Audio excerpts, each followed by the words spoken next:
There have been whispers about a fourth child, someone who existed beyond the glare, someone who might have been in Michael's life all along, but kept quiet. Now at 43, this mystery man is finally speaking out. He's telling his story about his past, his relationship to the king of pop, and the secret he's kept for decades. It's an emotional story of secrets and the twists nobody could have predicted. So why now? Why has he waited so long to share his story? What compelled him to speak after all these years? The answers will shock you and flip your entire understanding of Michael Jackson's legacy. Early life and career. Michael Jackson was born on August 29, 1958 in Gary, Indiana. He was the 8th of 10 children in a working-class African-American family. They all shared a small 2-bedroom home. His mother, Catherine, enjoyed music and played the piano and clarinet. She was a Jehovah's Witness, too. His father, Joe, was a no-nonsense man, a steel worker and former boxer, who had once been a member of a local band playing guitar. Michael was raised with 3 sisters and 5 brothers. Unfortunately, one of his brothers, Marlon's twin, had died at birth. Michael and his brother Marlon joined their family band run by their father. In 1964, Joe made them work extremely hard, often too hard. Michael later remembered Joe sitting there with a belt in his hand during rehearsals, waiting to discipline errors. While his other siblings came to his father's defense, Michael was lonely and particularly impacted by the rigid upbringing. Michael began singing lead at age 6, and the group later came to be known as the Jackson 5. They took home talent show prizes and toured throughout the U.S., sometimes in bars and clubs, even when still underage. In 1968, Motown took notice of them and relocated to Los Angeles. Motown signed them with the assistance of Diana Ross, and before long, they were massive celebrities. Their debut single, I Want You Back, went to the top of the charts in 1970, later followed by ABC, The Love You Save and I'll Be There. Even as a kid, Michael was different. By the early 1970s, he began to put out solo material such as smash hits Ben and Got to Be There. But the Jacksons were dissatisfied with Motown. They wanted to be free to create. So in 1975, they split and signed with Epic Records. Michael's grand stride was with his solo album Off the Wall in 1979. He was no longer the teen sensation. He was now a grown-up artist with a new sound. Numbers like Don't Stop Till You Get Enough and Rock With You were massive. The album broke more than 20 million records and won him several awards. Nevertheless, Michael was not content. He wanted more, and he was only beginning.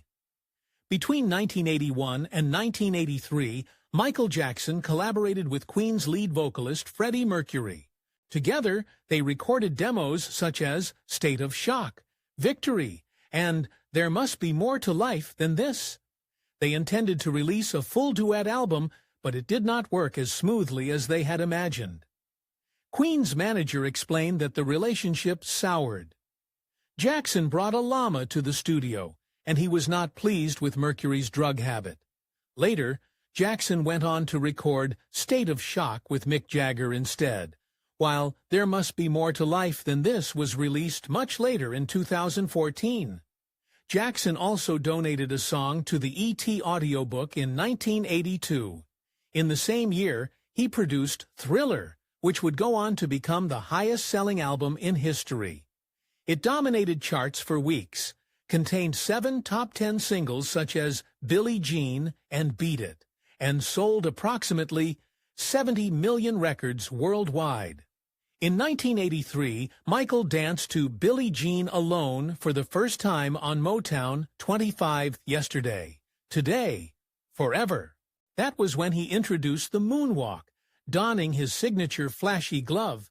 It stunned all and was compared to Elvis and the Beatles.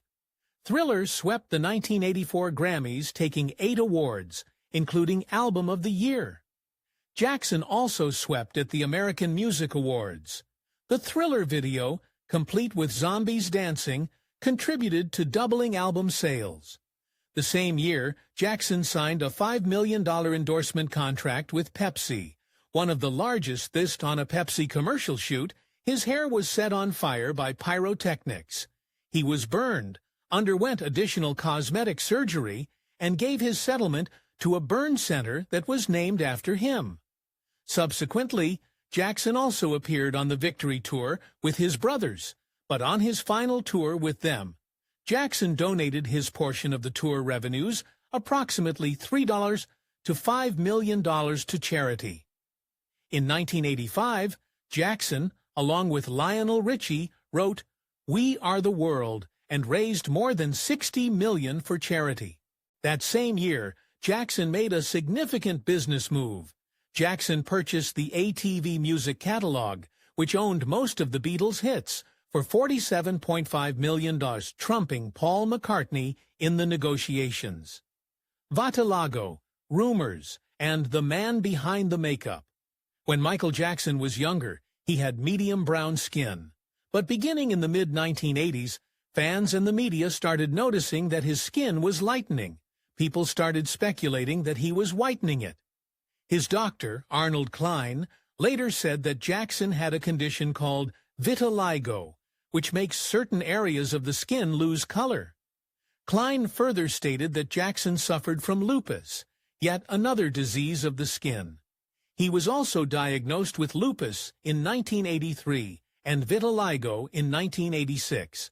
It is quite hard to manage vitiligo both physically and psychologically. To cope with the mismatched color patches, Jackson would apply light-shaded makeup and possibly use prescription creams to try to level his complexion. These creams could lighten the discolored spots, and the makeup made his skin pale overall. Jackson protested, "I have not intentionally bleached my skin, and I cannot control my vitiligo," and added, "When people make up stories that I don't want to be who I am, it hurts me." Jackson grew close to Dr. Klein and his assistant Debbie Rowe, who would eventually become his second wife and the mother of his first 2 children. As for plastic surgery, Jackson confessed in his 1988 autobiography and a 1993 interview that he had only 2 nose jobs and a cleft chin operation. He also claimed to have lost weight in the early 80s to achieve a lean dancer's physique, but others around him saw that he would frequently appear dizzy and guessed that he had an eating disorder. His mother later revealed that he had more than the 2 surgeries he told her about, and stated that he may have become addicted to them. She explained that he turned to cosmetic surgery because he did not want to resemble a spotted cow.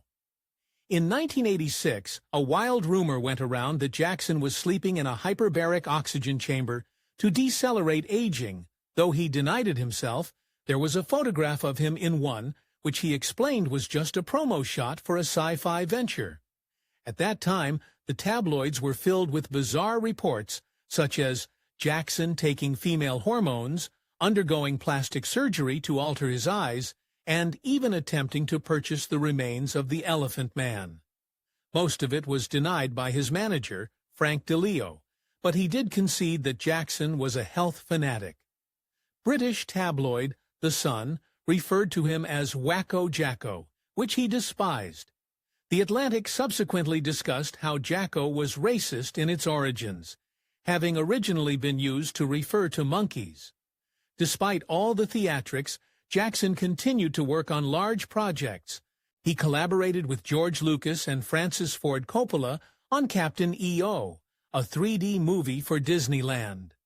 In about 1987, he also drifted away from the Jehovah's Witnesses, perhaps because they disapproved of his Thriller video.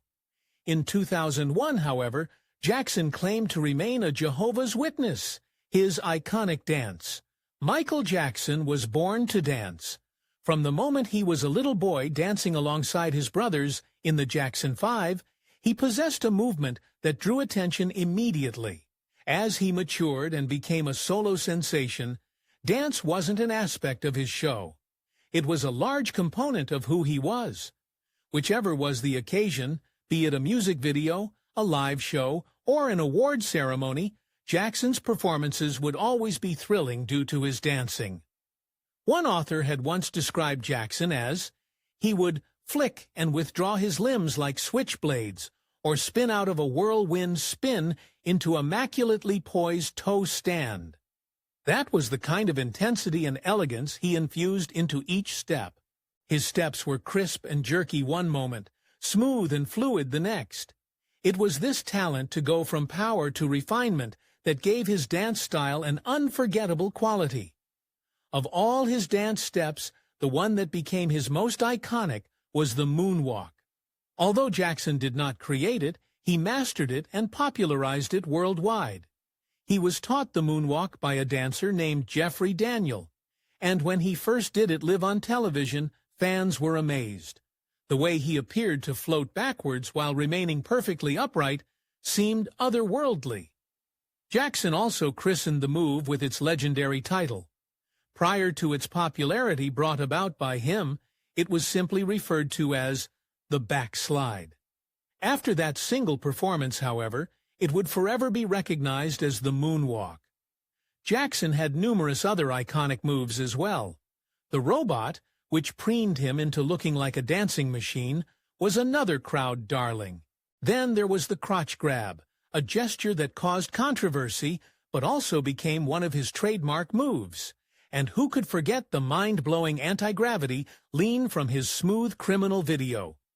In that shot, Jackson and his dancers leaned forward at impossible angles, giving the illusion that they were defying gravity itself. It wasn't a trick of the camera, it was a mix of strong core control and specially designed shoes that locked into the stage. Michael Jackson's dancing wasn't just about cool steps, it was about emotion, storytelling, and unforgettable moments. Every move had meaning, and he used his body like an instrument, expressing everything he felt through rhythm and motion. That's what made him not just a great dancer, but a legend. Accusations, extortion, and first marriage. In the early part of 1993, Michael Jackson befriended 13-year-old Jordan Chandler after meeting his stepfather at a car rental. Within a few months, however, events took a sinister turn. Jordan's biological father, Evan Chandler, a Los Angeles dentist, was taped threatening to destroy Jackson's career with a well-thought-out scheme. He continued, "If I do this, I win big time. There's no way I lose," showing his obvious financial motives. On July 9th, Jackson's private eye, Anthony Pellicano, interviewed Jordan, who informed him that Jackson had never touched him or abused him. Later, however, Evan's attorney phoned a psychiatrist, Dr. Mathis Abrams, with a hypothetical scenario. Without ever meeting Jordan or his family, Abrams responded by writing that reasonable suspicion would exist, that sexual abuse may have occurred. Shortly afterward, Evan reported that Jordan had confessed to him. Rather than going to the police, Evan demanded $20 million from Jackson on August 4, 1993. Jackson stood firm and sued for extortion. At a dramatic encounter later that month, Evan hugged Jackson, then pulled out the psychiatrist's letter and read it aloud. When Evan accused Jackson of abuse, Jordan lowered his head and looked at Jackson with surprise, casting doubt on the alleged confession.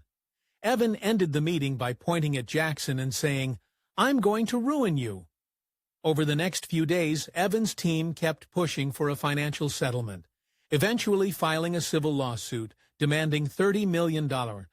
Jackson refused again. In response, Evan took the allegations public. The police raided Jackson's house, but found no physical evidence. Hundreds of children were interviewed, and none of them reported being abused.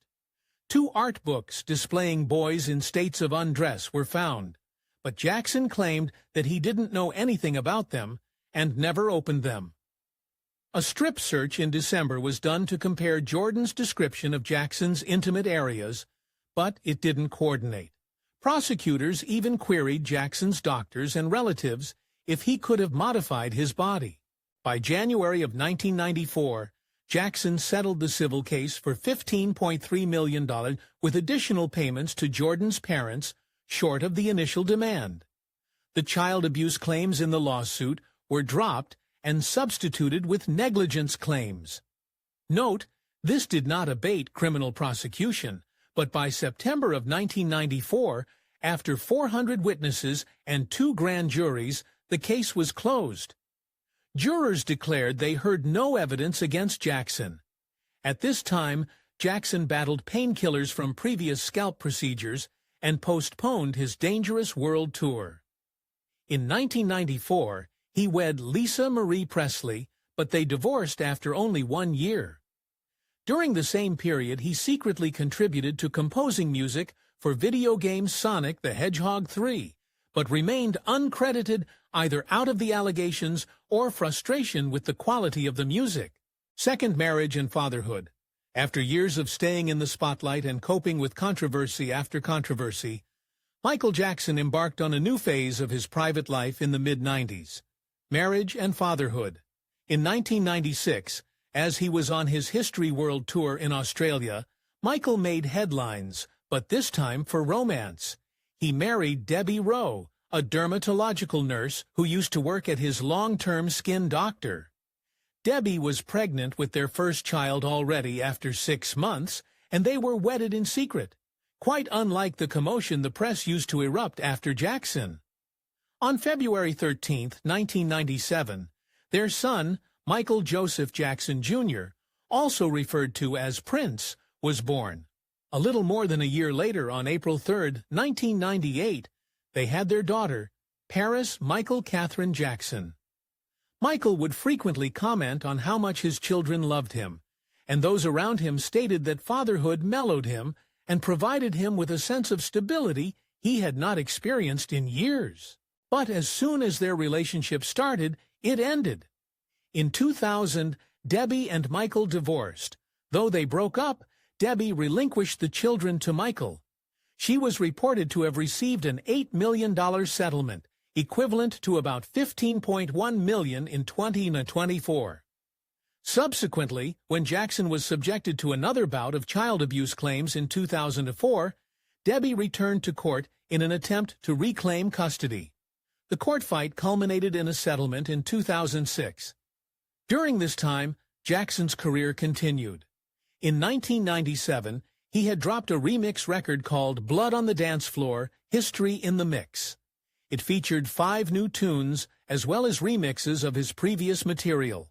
Although it didn't sell as well domestically, where it peaked at just number 24 on the chart, it became a huge commercial success overseas. It reached the top of the UK charts, and the single Blood on the Dance Floor also peaked there.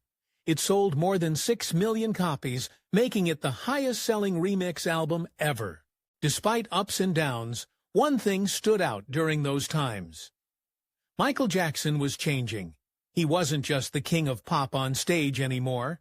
He was also a dad, attempting to build a world of his own in the wings. Second child abuse accusation. In 2002, things took a serious turn in Michael Jackson's life. A British journalist named Martin Bashir started working on a documentary about Jackson, following him around for several months. The final product, titled Living with Michael Jackson, aired in February 2003, and it quickly stirred up massive controversy. One scene in particular shocked viewers around the world. Jackson was seen holding hands with a boy aged 12 and casually talking about sharing his bed with children. He freely admitted to having sleepovers with children in his bedroom. Jackson did not regard it as anything wrong. He declared, "There is nothing wrong with having sleepovers with minors and sharing my bed and bedroom with various people." But this remark shocked many individuals and became the focus of intense public controversy. Jackson maintained that what he had said was misunderstood. He alleged that the sleepovers were not sexual at all, and stated that individuals were misconstruing his intentions. However, harm was already inflicted, and individuals started questioning his actions more than ever. Later on December 18, 2003, things took a turn for the worse. Santa Barbara authorities indicted Michael Jackson on 7 counts of child molestation and 2 counts of providing alcohol to a minor. Jackson denied all the charges and pleaded not guilty. What ensued was one of the biggest celebrity trials of all time, the Peoplevree. Jackson trial started on January 31, 2005, in Santa Maria, California. It dragged on for months, eventually concluding in late May. Jackson, who was already suffering from health issues and societal pressure, found the ordeal extremely distressing. If convicted, he could have been sentenced to serve up to 20 years in prison. But on June 13, 2005, Michael Jackson was acquitted on all charges. The jury declared him not guilty, and he walked free. Years afterward, in 2009, following the death of Jackson, the FBI issued files on both the 2005 trial and the previous 1993 charges. The documents showed that the FBI had been in close coordination with prosecutors during the investigations, and more importantly, uncovered no evidence of criminal activity on the part of Jackson.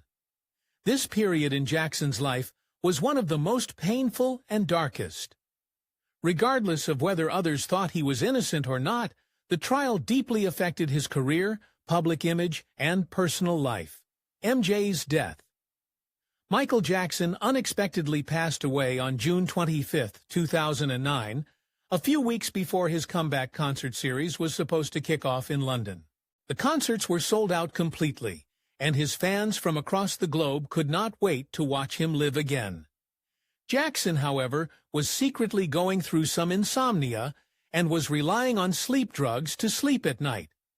On that day, his private physician, Dr. Conrad Murray, administered him a mixture of drugs at his rented mansion in Holmby Hills, Los Angeles. The drugs were propofol, lorazepam, and midazolam, a lethal combination.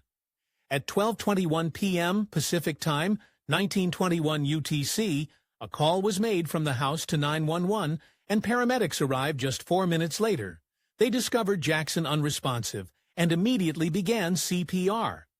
He was taken to the Ronald Reagan UCLA Medical Center, where physicians kept attempting to save him for over an hour. Unfortunately, nothing succeeded. At 2:26 p.m. Pacific Time, 21:26 UTC, Michael Jackson was officially declared dead. The official reason? A propofol overdose. It was later discovered that Dr. Murray had been administering Jackson several medications regularly to assist him in sleeping. As soon as the news was on the net, it went viral. People were amazed. So many flooded the internet simultaneously that sites such as Google, Twitter, Wikipedia, and AOL Instant Messenger couldn't handle them. They slowed down or crashed altogether. Accounts reported the internet had unprecedented strain, and total web traffic grew by 11% to 20% within hours. TV networks reacted immediately. Stations such as MTV and BET started running around-the-clock marathons of Jackson's music videos. In a departure from the norm, MTV reverted to its early days, playing music videos for hours rather than its typical reality programming. They also broadcast live news specials, where MTV personalities and celebrities expressed their responses and paid homage to the King of Pop. Across the globe, there was special programming on the airwaves as fans mourned the unexpected loss. It was a worldwide moment of sorrow. Michael Jackson's death wasn't a celebrity news story. It was a cultural shockwave that altered how we discuss fame, health, and the strains of stardom. Michael Jackson's memorial was on July 7, 2009, at the Staples Center in Los Angeles, and it was historic. Before Jackson's family proceeded to the public service, they held a private ceremony at Forest Lawn Memorial Park's Hall of Liberty. The response to attend the memorial was overwhelming. More than 1.6 million fans signed up online for tickets, but only 8,750 individuals were randomly chosen, each getting 2 tickets. It was obvious how many individuals wanted an opportunity to bid farewell. The memorial quickly became the most viewed event in Internet streaming history. In the United States alone, it was estimated that 31.1 million individuals watched, with a global audience of between 2.5 and 3 billion viewers. That's nearly half of the world grieving in tandem. Some of the music industry's most well-known personalities took part in performing at the service. Mariah Carey, Stevie Wonder, Lionel Richie, Jennifer Hudson, and young singer Shaheen Jafar Goli all offered musical tribute. Smokey Robinson and Queen Latifah provided poignant eulogies. Perhaps the most moving moment belonged to civil rights leader Al Sharpton. When he spoke to Michael's children in attendance, he was given a standing ovation after he declared, "Wasn't nothing strange about your daddy? It was strange what your daddy had to deal with, but he dealt with it anyway." The crowd erupted, and the point was made. Jackson wasn't the issue. He just survived a lot. Next was the moment that moved hearts everywhere: Paris. Katherine Jackson, Michael's 11-year-old daughter, made a public statement for the first time. She cried, saying, "Ever since I was born, Daddy has been the best father you could ever imagine. And I just wanted to say, I love him so much." It was natural, heartfelt, and reminded everyone that beneath the international icon stood a man, a father, and a beloved parent. To end the service, Lucius Smith gave a moving prayer. Almost 2 months later, on September 3, 2009, Michael Jackson's remains were buried. He was entombed at Forest Lawn Memorial Park in Glendale, California, a serene resting place for one of the world's favorite entertainers. In August 2009, the Los Angeles County coroner formally declared Michael Jackson's death a homicide. That is to say, his death wasn't merely an accident, it was caused by another person. Following a lengthy investigation on February 8, 2010, police charged Dr. Conrad Murray, Jackson's own doctor, with involuntary manslaughter. They thought that how Murray had administered strong medicines to Jackson, particularly propofol, directly led to his death. The case finally went to trial in late 2011, and after weeks of tearful testimony and evidence, the jury convicted Murray of involuntary manslaughter. Murray was arrested immediately and held without bail as he awaited sentencing. Eventually, Murray was sentenced to 4 years in jail, but because of California's prison overcrowding and good behavior laws, he got out early after spending only 1 year and 11 months. His son, breaking silence. Throughout the years, there has been speculation that Michael Jackson possibly had a hidden son, someone he never acknowledged in public, someone who matured away from the limelight, protected by layers of gossip and rumor. Rumor mill and internet bulletin boards have nourished these speculations, commonly referring to claimed sightings, poor quality photos, and cryptic reports from unknown sources. The explanations run from possible to outlandish, with some of Jackson's fans proposing that the child was born on tour by one of Jackson's tours in the early 80s and grew up in Europe or the U.S., in seclusion from the media spotlight. Among the names that have cropped up repeatedly is Omer Bati, a Norwegian rapper and dancer who appeared with the Jackson family several times. His remarkable similarity to the King of Pop, as well as his appearance at Jackson's funeral, sitting among the family, caused many to assume he was more than just a close friend of the family. Nevertheless, Beatty has come out publicly to state that he is not Jackson's biological son, explaining that Michael was a father figure to him, not a blood parent. You can find more on this rumor here. Another individual in the middle of all the intrigue is singer B. Howard, showing a close likeness to Jackson, as well as having a music style similar to his. Howard was once in the rumor mill as being the result of Jackson's one-night stand with singer Mickey Howard. There was even a rumor that a DNA test was taken to see whether or not Jackson was his dad. But Howard has also denied the allegations and confirmed that he never claimed Jackson was his father. So why might someone supposedly remain silent for so long? Some speculate it is because of non-disclosure agreements or fears of public outcry. Others think perhaps it was due to personal trauma or respect for Jackson's desire for privacy. There is even speculation that legal pressures from the Jackson estate might have had a part to play. For others, the recent celebration of Jackson's 15th death anniversary reawakened memories, and possibly a desire to make their voices heard, particularly if they are now parents themselves and want to explain their own legacy. Despite all the hype, Jackson never publicly confirmed having another child besides his 3 known kids, Prince, Paris, and Blanket. Without tangible proof, this story is a mystery, gripping, poignant, and still unsolved. You can see more insights here. If you enjoyed this video, make sure to give us a thumbs up. Don't forget to hit that subscribe button and turn on the notification bell, so you never miss out on more amazing stories from the world of music, dance, and pop culture. Thanks for watching, and we'll see you in the next one.